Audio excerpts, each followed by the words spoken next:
Okay, good morning, friends. I hope you all are fine, you all are safe, okay? And the most important thing that you all are enjoying, बरोबर आहे? म्हणजे इतके lectures आणि आता 11th standard आपला actually syllabus start झाला आहे. So I am sure you must be enjoying all these lectures, physics, chemistry, maths, bio. We are really happy to see your comments, not only inspiring comments as usual, but the way you are taking all this technical things. म्हणजे आम्ही बघतो ग्रुपवर की खूप सगळे questions तुम्हाला असतात, जे काय तुम्हाला सांगितलेलं असतं ते तुम्ही करता आणि छान चाललेलं असतं एकंदर ग्रुपवर. So we are really happy. Now we have started with first chapter as you know, that is some basic concepts in chemistry. Okay, now let's have some fun today. Okay, तुम्हाला काय फन काय, दरवेळेस आम्हाला सांगता काहीतरी शिकवता आणि म्हणता की फन फन काय लावलं आहे, बरोबर? So what is the fun will see today. Now whatever we have seen so far, आज आपण काय करूया की आत्तापर्यंत जे काय आपण शिकलो आहे, बरोबर आहे, स्पेशली 11th स्टँडर्डचे जे मागचे 3 लेक्चर्स झालेत आपले, आणि obviously few parts from bridge course. तर अर्थात ज्याने कोणी त्याला अटेंड नाही केला त्यांनी घाबरून जाण्याचं कारण नाही आहे. सो फ्रॉम दिस 3 लेक्चर्स आपण आज जरा एक मज्जा करूया, म्हणजे असं की आपण काही MCQs त्यावर सॉल्व्ह करूया. ओके, तुम्हाला काय डोक्याला त्रास झाला लाईव्ह लेक्चरचा? ओके, MCQs खूप छान असतील, मजेशीर असतील, आणि मला पूर्ण गॅरंटी आहे की त्या MCQचे नक्की तुम्हाला उत्तरं येतील. ॲक्च्युली त्याला काही स्पेसिफिक वेळ आपण आत्ता देत नाही की इतक्याच वेळामध्ये ते सोडवायचे, इतक्याच वेळामध्ये नाही. The process will be, I will write the MCQ here. I hope सगळ्यांना ऐकू येत आहे, बरोबर? मी एक MCQ इथे लिहीन, त्याचे 4 options I will write down here and then you will find out the correct answer. Okay, एक गंमत म्हणून आपण हे करतोय. आपल्याला जी गोष्ट येत नाही आहे, बरोबर आहे, त्या कॉन्सेप्टमध्ये काय प्रॉब्लेम आहे किंवा मला काय कळलं नाही हे तुम्ही आज मला नक्कीच विचारू शकता. So today I am not going to start any new topic, कारण जे झालेलं असतं त्याच्यावर आपलं चांगलं परफेक्शन जोपर्यंत येत नाही, there is no point in moving ahead, is my thinking. Okay, so आपण आता काय करूया, तर 1-2 मिनटं before I give you any MCQ, let's revise what we have seen. बरोबर आहे, तुम्ही पण तुमच्या डोक्यामध्ये रिवाइज करायला सुरुवात करा आत्ता. काय काय काय काय बघितलं आहे आपण ज्यावेळेला चॅप्टर स्टार्ट होतो त्यावेळेला. So first point, if we have discuss about the matter, जे तुम्हाला नक्की माहिती असेल. मॅटर आणि त्याचं क्लासिफिकेशन आपण बघितलं होतं, बरोबर? मला वाटतं तो सगळ्यांना माहीत होता. What was the matter and its classification, की कुठले कुठले एलिमेंट्स आणि प्युअर सबस्टन्सेस आणि जे काय बघितलं ते आज मी परत सांगणार नाही, कारण आज मी डायरेक्टली तुम्हाला MCQ देणार आहे and you will tell me the correct answer. For telling the answer maybe आपण कम्युनिकेशन करण्याचा प्रयत्न करूया. Okay, so first matter and its classification we have discuss. Then second point जो आपण बघितला होता या चॅप्टरमध्ये महत्त्वाचा, ज्याच्यावर क्वेश्चन्स विचारले जातात, मला 2-3च पॉईंट लिहायचे आणि MCQs किती येतील त्यावर ते आत्ता बघूया आपण. Okay, then we have discuss about the laws of chemical combination. Obviously मी फक्त पॉईंट लिहिते इथे, मी परत डिस्कस नाही करत आहे कुठली गोष्ट. So laws of chemical combination, and you already know that there are 5 laws. So today will see की 5 लॉजमध्ये आपल्याला काय काय छान छान क्वेश्चन्स येऊ शकतात. हे नॉर्मली अशा प्रकारचे questions have already in the earlier exams, कधी JEEला आलेत, कधी नीटला आले, कधी CETला आले, इवन CETला सुद्धा हा चॅप्टर 11th स्टँडर्डला आहे. So let's try to solve this. So I hope you all are ready. सगळेजण रेडी आहात? मला असं थंब दाखवा, मला दिसतोय. Very good. Okay, so you all are ready. So I will write down the first MCQ on board for you. Okay, छान मी हे रब करते, सुंदर छान दिसलं पाहिजे असं बघूया आपण. And I hope it is readable. It is first MCQ. Okay, your time starts now. Obviously मी लिहिते त्या मिनिटालाच तुमचा वेळ सुरू झाला आहे. 1 AMU is equal to purposely I am writing all this MCQ, कारण काही कन्फ्युजन नको. मी जर बोलली तर लगेच उत्तर वेळ वाचू शकतो, पण आपल्याला घाई नाही आहे. Options are very very important. 1.66 into 10 raised to minus 27. Second, 1.66 into 10 raised to minus 24. बरोबर.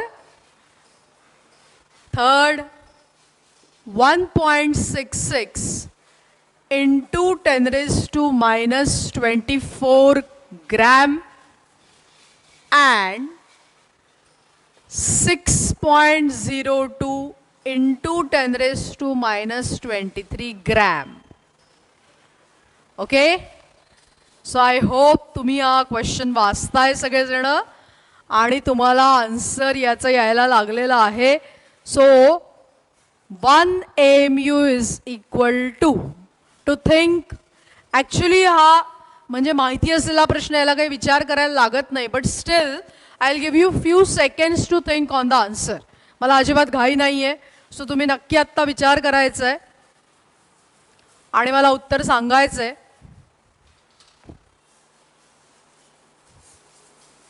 झालाय? Have you got the answer? Just think. Answer विचारायचं असलं तर.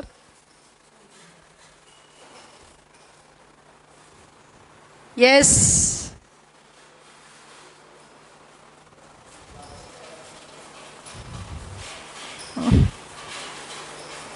आन्सर आत्ता सांगणार आहे कोणी? जो आन्सर सांगणार आहे त्याच्याकडनं मला आन्सर हवं आहे. बरोबर. सो मला वाटतं Amit sir please help us for unmute and all that, कारण मी ते बोर्डवर आहे. अरे वा. Oh great.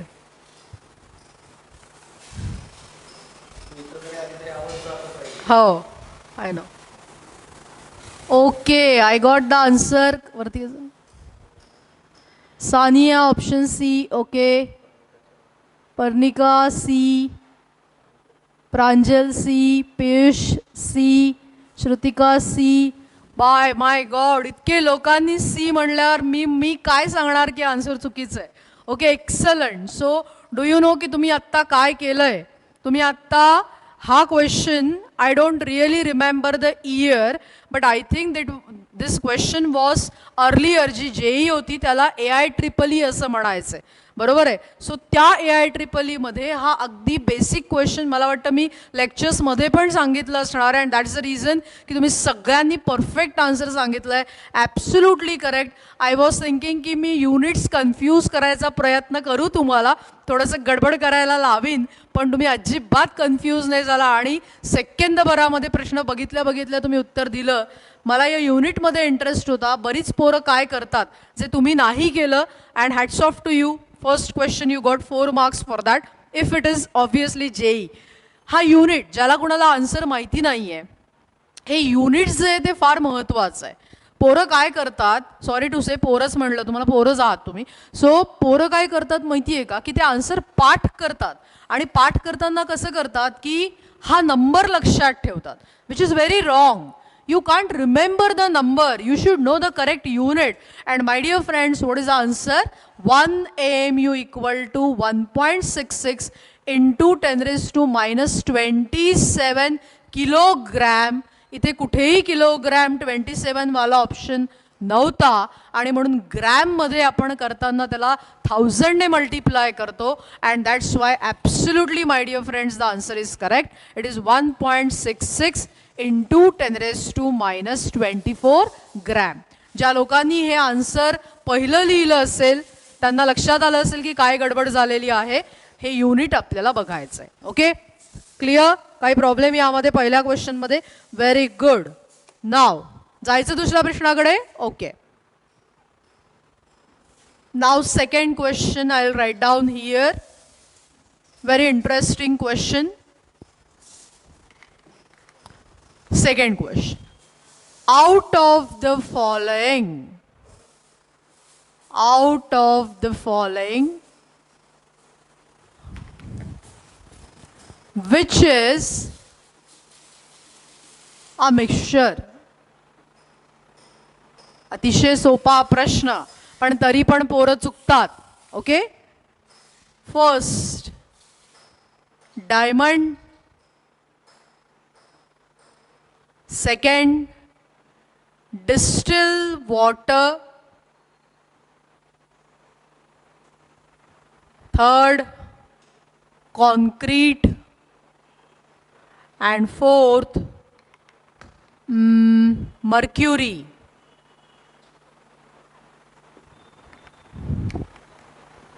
Yes. Solve the question. Again, I'll give you a few seconds. Read the question. Out of the following, which is a mixture? Diamond, distilled water, concrete and mercury. पुढच्या सेशनपासून आता आपण ही गंमत म्हणून करतोय. फ्रॉम नेक्स्ट सेशन्स तुम्हाला मी sheets देईल, तुम्ही त्या सॉल्व्ह करणार, ते सगळं करूया, पण याची मजा काही और असते. So yes, okay, very good. अरे तुम्ही काय म्हणजे एकदम डॉन पोरात राव.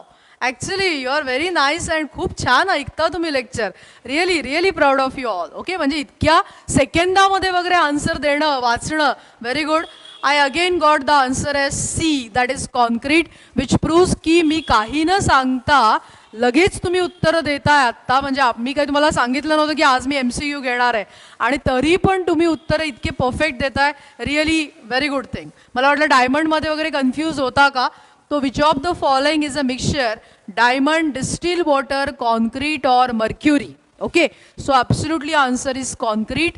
यू नो, कॉन्क्रीट सिमेंट आणि या सगळ्या गोष्टींचा बनलेला असो तो मिक्सचर आहे. जरा थोडंसं ऑप्शनकडे जाऊया आपण.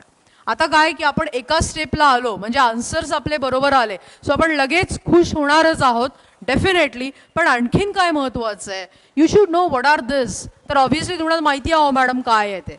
तर डायमंड म्हणजे काय, तर आपण परवा एक कॉन्सेप्ट बोललो होतो, लोकांना आठवत असेल तुम्हाला सगळ्यांना. Diamond is basically the allotrope of carbon. I hope you remember, right? It is a allotrope of carbon. So basically तो एलिमेंटच आहे, पण तो एलोट्रॉप आहे. कशाचा एलोट्रॉप आहे मला सांगा? कार्बनचा. बरोबर, कार्बनचे 2 एलोट्रॉप्स असतात, एक असतो ग्रॅफाईट आणि दुसरा असतो diamond. Distil water which is a purified water, की ज्याच्यामध्ये ज्या काही इम्प्युरिटीज आहेत त्या सुद्धा बाहेर काढलेल्या आहेत, आणि त्यामुळे it cannot be the mixture. Concrete तुम्ही सांगितलं. मर्क्युरी जो आहे that is obviously a non metal. बरोबर आहे. सो हा जो आहे metal which is absolutely wrong मी आत्ता म्हणलं, which is in liquid state, आणि काय म्हणतो आपण त्याला? मेटल. सो हा जो आहे मर्क्युरी, याच्याबद्दल एक महत्त्वाची गोष्ट मी सांगेन तुम्हाला. या मर्क्युरीवर म्हणजे रिलेटेड आहे म्हणून अमलगम हा शब्द तुम्ही आत्ता लक्षात घ्या. Amalgam. What is amalgam?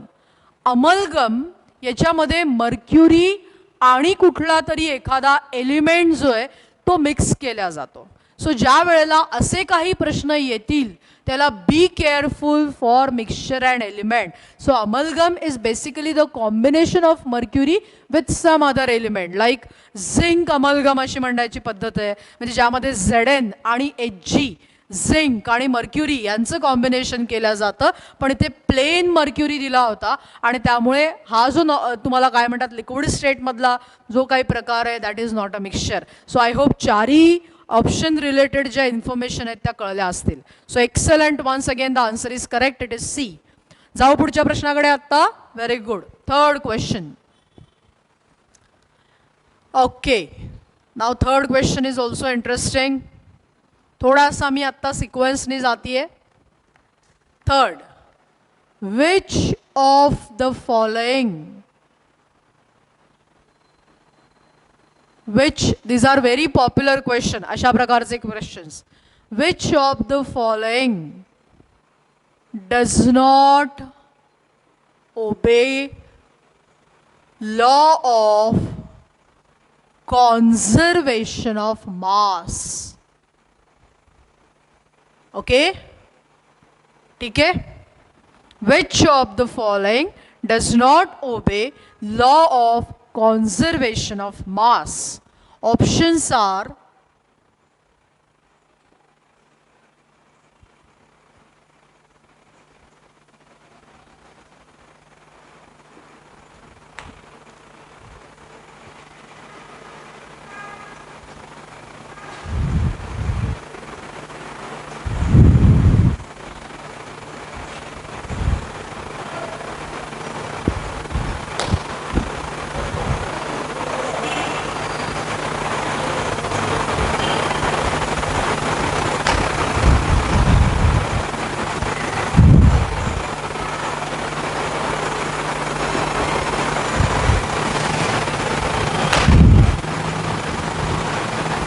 Yes. This is a question, very popular question on laws. Which of the following does not obey law of conservation of mass? दिलं? अरे वा, आन्सर दिलं तुम्ही.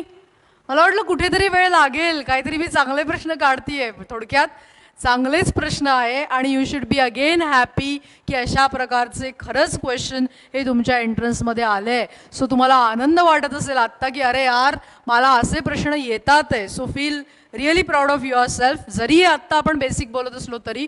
सो परत एकदा लॉ ऑफ कॉन्झर्वेशन आन्सर सगळ्यांनी D सांगितलं आहे, फार प्रॉम्प्टली सांगितलं आहे. मला वाटलं की H2+Cl2मध्ये HCl म्हणल्यावर कन्फ्यूज होता का. सो तुम्ही कन्फ्यूज नाही झाला आणि very very happy about that. The answer is absolutely D. I hope सगळ्यांना माहिती आहे. का बरं तर का, कारण law of conservation of mass म्हणजे total mass of reactant should be equal to total mass of products. आणि त्यामुळे इथे क्विकली जर तुम्ही बघितलं तर रिॲक्शन बॅलन्स होतात. हे केव्हा गडबडीचं होतं माहिती आहे का तुम्हाला, की ज्यावेळेला आपल्याला रिॲक्शन नीट बॅलन्सिंग माहिती नाही किंवा त्याचं आपल्याला ॲटॉमिक वेट माहिती नाही आहे, असे ज्यावेळेला गोंधळ होतात at that time it is difficult to get the answer. पण ॲब्सोल्युटली इथे दिसतंय सरळ सरळ की सगळ्या ठिकाणी बॅलन्स रिॲक्शन आहे. मला उगीच वेट तिथे टाकून बघत बसण्याची गरज नाही आणि त्यामुळे उत्तर जे डी दिलं आहे ॲब्सोल्युटली करेक्ट. सो तुम्हाला आत्ता मी म्हणेन की AMU माहिती होता, तुम्हाला मिक्सचर आणि सबस्टन्सेस माहिती होते आणि तुम्हाला लॉ ऑफ कॉन्झर्वेशन ऑफ माससुद्धा माहिती होता. सो मित्रांनो आपण जाऊया आता पुढच्या क्वेश्चनकडे.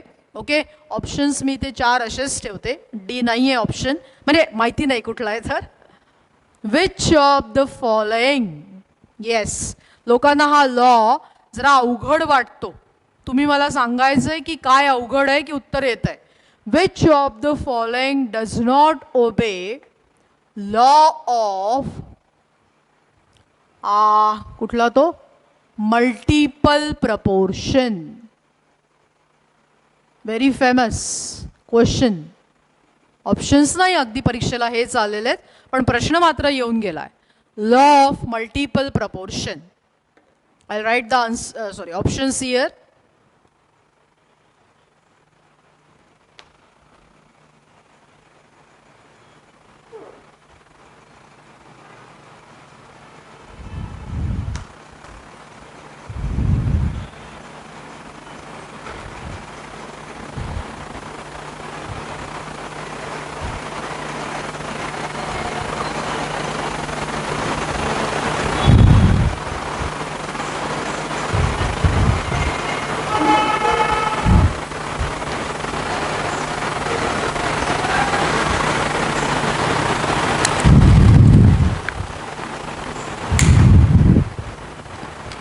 Yes.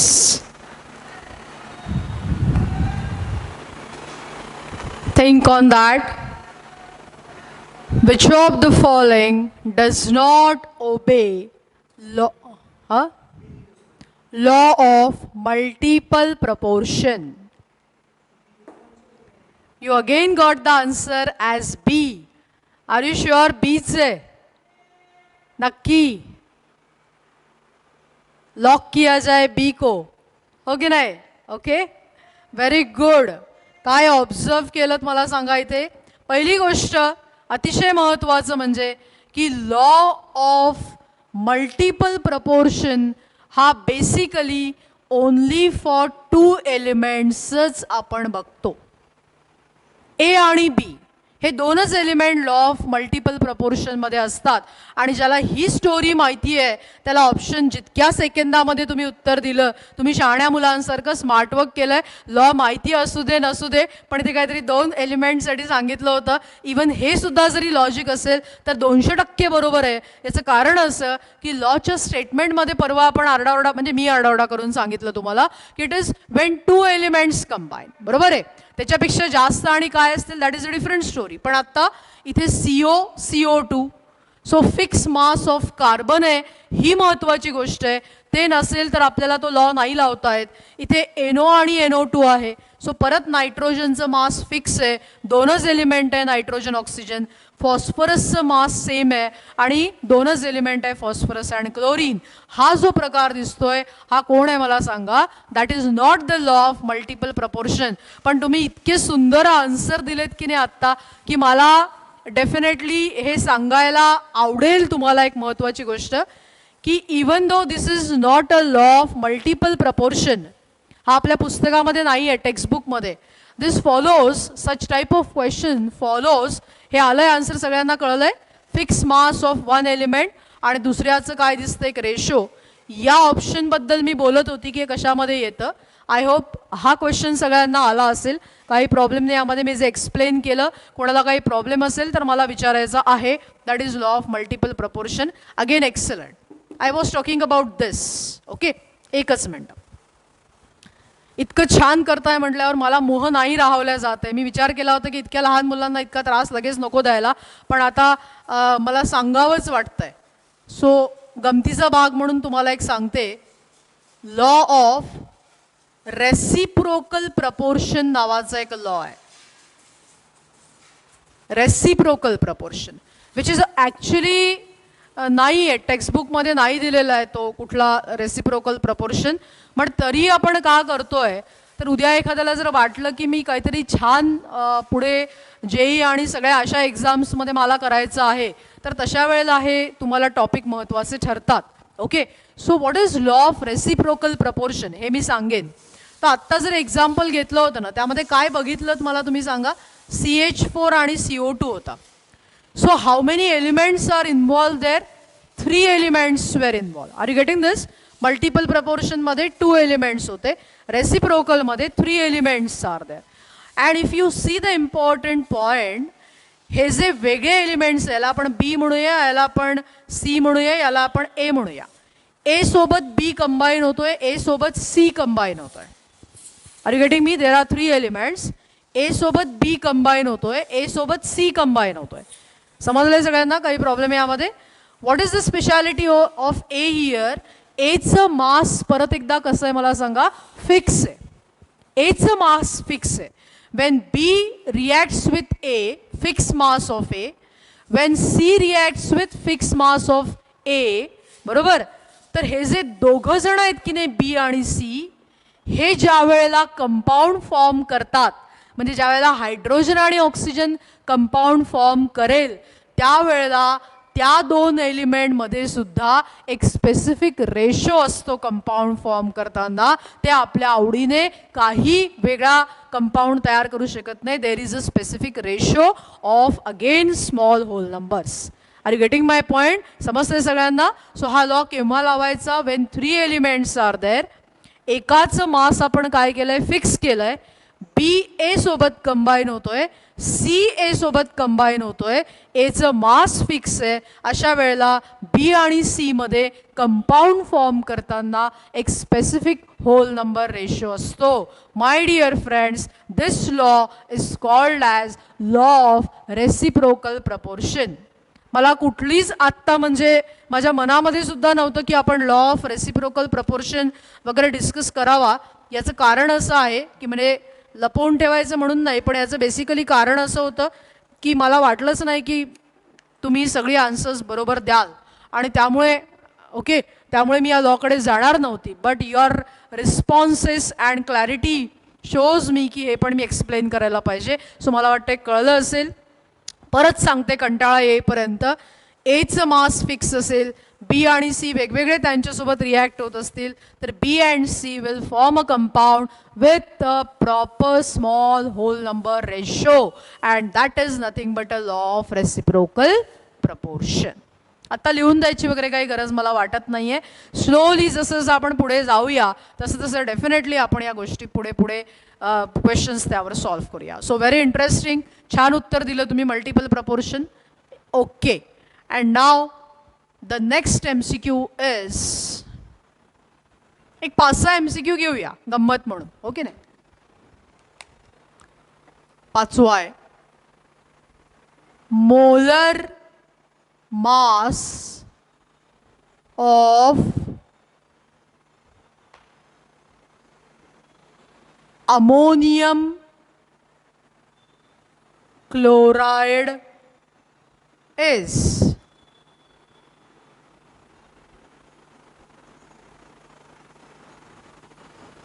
उत्तर कॅल्क्युलेट केलं तरी चालणार आहे. डोंट वेट फॉर मी पण तेच करते.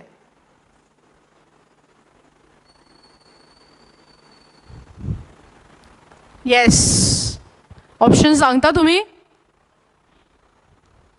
Will you set a paper? Okay. Molar mass of ammonium chloride is?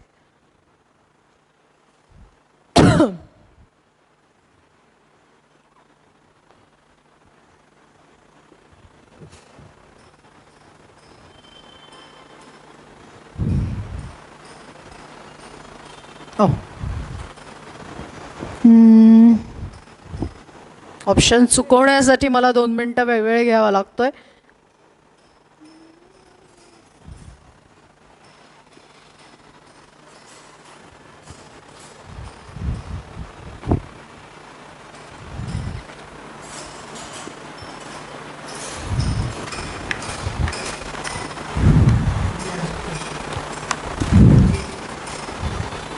Okay, so you got the answer. Very good यार. मैं ऑप्शन फॉर्म कर रही थी before that. You have given me the correct option. Excellent. Option तयार केलेत लोकांनी. याच्यापेक्षा काय पाहिजे अजून? 70 student are able to set up paper. याच्यापेक्षा अजून मोठी कोणती गोष्ट असणार आहे? Very good. आन्सर इज बी. मला वाटलं अमोनियम क्लोराईडच्या फॉर्म्युलामध्ये काही कन्फ्यूज होता का, पण नाही झालात. Ammonium chloride the formula is NH4Cl. And that's Y मला परत हेही वाटलं की तुम्ही नायट्रोजनचं वेट मिस करणार का, पण खरं छान वाटतंय. म्हणजे खरंच छान वाटतंय. म्हणजे एक हॅपी फिलिंग आलं आहे आज मला. खरंच आलं आहे. म्हणजे माहिती नव्हतं. आज या लाईव्ह सेशनमधनं कळलं आहे की नाही यार, तुम्ही ऐकताय, मन लावून ऐकताय आणि मस्त ऐकताय. सो 14 आहे त्याचं. मला वाटलं इथे कोणी 7 घेईल, कोणी 28 घेईल, पण तुम्ही अजिबात कन्फ्यूज नाही झाला. It's a good achievement. तुम्हाला काय एवढ्या छोट्या छोट्या गोष्टींसाठी आमचं कौतुक करताय? अरे बाळांनो, you will not understand what is the happiness of a teacher when student tells the correct atomic weight. Because पहिले 5 महिने पोरांना ॲटॉमिक वेट आणि मास आणि मोलर मास हे सांगण्यातच जातात. सो आपलं पहिल्या स्टेजला होतं आहे. खरंच कौतुक आहे. 14 + 4 35.5. So what is the answer? It will be 53.5. Absolutely correct. Answer is B.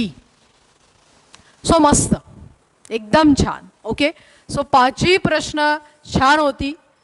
This 5 question was there to जज की तुम्हाला कॉन्सेप्ट्स कळलेत की नाही.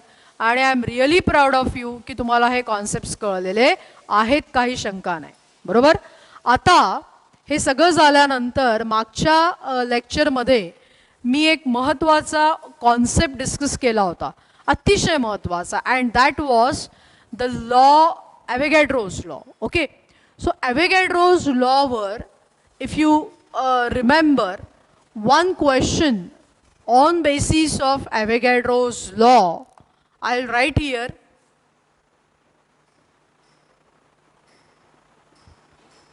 Atomicity of sodium bicarbonate. Option 5, 6,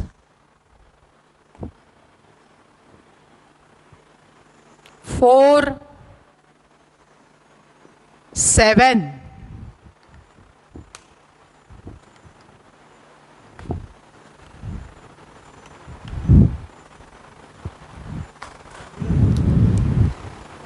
answer मिळालंय. मी बघितलंय इथे बी बी बी बी बी. एक सेकंद कन्फ्यूज नाही आहेत. बी बी बी असं आन्सर लिहिलं आहे. Very good. Sodium bicarbonate, what is the atomicity? It is 6. कुठून आलं? ज्यांनी कोणी मिस केलं असेल व्हॉट इज द ॲटॉमिसिटी, पण वाटतच नाही मला कोणी मिस केलेलं. What is atomicity? Number of atoms present in a molecule is called as atomicity. So sodium बायकार्बोनेटचा फॉर्म्युला NaHCO3. बरोबर. And that's why what is the answer? 1 2 3 आणि हे 3 किती झाले 6. सो आन्सर काय येणार मला सांगा 6. That is B. Absolutely correct. Okay. So अशा प्रकारचे क्वेश्चन्स या पर्टिक्युलर पार्टवर येतात बरोबर. कधी कधी त्याच्यावरनं असा प्रश्न विचारतात जे आपल्याला स्पेशली पुढच्या कॉन्सेप्टमध्ये लागणार आहे फॉर मोल कॉन्सेप्ट की what is a triatomic gas. मग ही शब्द माहिती पाहिजे आपल्याला. Triatomic gas means what की ज्याची ॲटॉमिसिटी 3 आहे बरोबर. So you will be slowly familiar with all this things and it will be very helpful for us to go for the next concept that is mole concept. Okay. जो obviously मी आज नाही पुढच्या लेक्चरला घेणार आहे. आज मला फक्त हे सगळं बघायचं होतं आणि छान तुम्ही करताय. खरंच काही यामध्ये प्रॉब्लेम नाही आहे. एक क्वेश्चन तुम्हाला मी घरी करायला देईन. तुम्ही घरी सॉल्व्ह करून मला अगदी व्हॉट्सॲपवर उत्तर पाठवलं तरी चालणार आहे. Take a question. Take the question. Write down the question आणि करा तो तो तो ॲक्च्युली अशा प्रकारचं जे काही क्वेश्चन आहे तो तुम्हाला रेग्युलर एक्झाममध्ये विचारतात. Your entrance exam will ask you की ॲटॉमिसिटी किती आहे. So take the question. On the basis of Avogadro's law. On the basis of Avogadro's law. On the basis of Avogadro's law, explain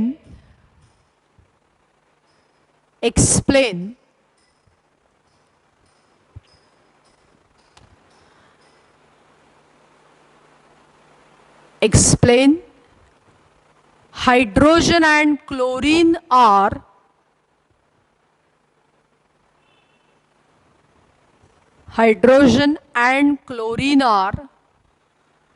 diatomic. Hydrogen and chlorine are diatomic when they react to form HCl. When they react to form HCl,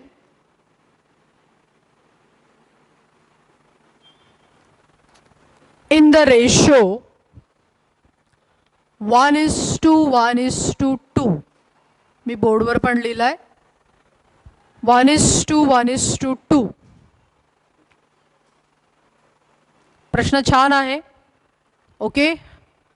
प्रश्नामध्ये हा 1:1:2 जो ratio दिलाय आणि assume की सगळे या ठिकाणी gaseous स्टेटमध्ये आहे. This 1:1:2 ratio is purposely given. If you remember this is on the basis of Gay Lussac's law. हा रेशो आपण इथे लिहिला आहे आणि त्याच्या बेसिसवर तुम्हाला प्रूव्ह करायचं आहे हायड्रोजन आणि क्लोरीन हे डायटॉमिक कसे आहे. ओके. सो तुम्ही निवांत आज वेळ घेऊन ते करा. मला तुम्ही ग्रुपवर पाठवले आन्सर तरी चालणार आहे. काही प्रॉब्लेम नाही. आत्ता लगेच झालं तरी चालणार आहे. There is no issue. Okay. So from my side I will definitely conclude. मला जे सांगायचं होतं, मला जे बेसिकली आज तुमच्याशी संवाद साधायचा होता ते हे होतं. And now